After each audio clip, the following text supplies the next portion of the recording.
Le tatouage est devenu un phénomène de société, qu'on l'ait dans la peau ou qu'il suscite la curiosité. Pour preuve, l'affluence dimanche après-midi dans les allées du Tattoo Show d'Épinal.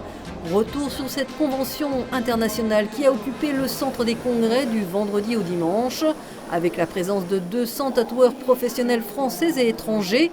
Un plateau high level pour montrer ce qui se fait de plus beau. Mon premier leitmotiv, c'était d'emmener les gens à s'intéresser à du tatouage, du beau tatouage, le ramener dans une région qui n'était peut-être pas à même de recevoir des artistes aussi impressionnants.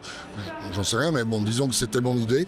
Et intéresser les gens vraiment à ce milieu-là, de tous âges, tous horizons confondus et toutes catégories sociales.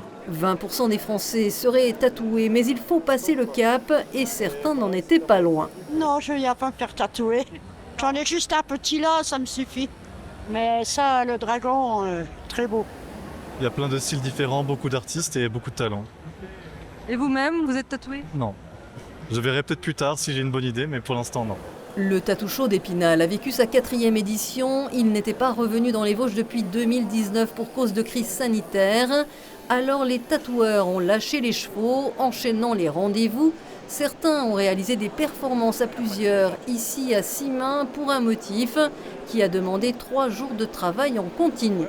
En fait, chacun a une spécialité. Moi, c'est la couleur, le réalisme. Elliot, c'est le tatou noir et blanc assez dark. Et Hugo fait du noir et blanc. Donc voilà, on essaye de combiner tous ces projets, tous ces styles pour en faire un seul et unique tatou. Qui représentera un crâne, une araignée, des champignons et des lumières qui viennent de gauche à droite. Didier n'en était pas à son premier tatouage, alors il a pris son mal en patience. Ouais, alors le premier jour, j'ai fait une petite sieste, mais il faut avouer que ça fait mal quand même, hein. Surtout le 3e jour. Qu'est-ce que ça représente le tatouage pour vous?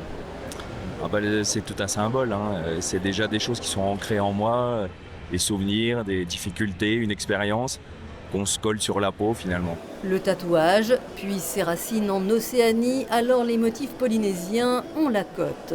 La famille, voilà. C'est le symbole qui est souvent demandé dans chaque tatouage.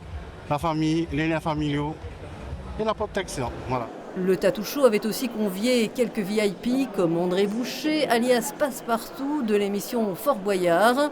On pouvait aussi se faire tatouer par Amy Maïmouz qui s'est fait un nom dans une émission de télévision dédiée au tatouage.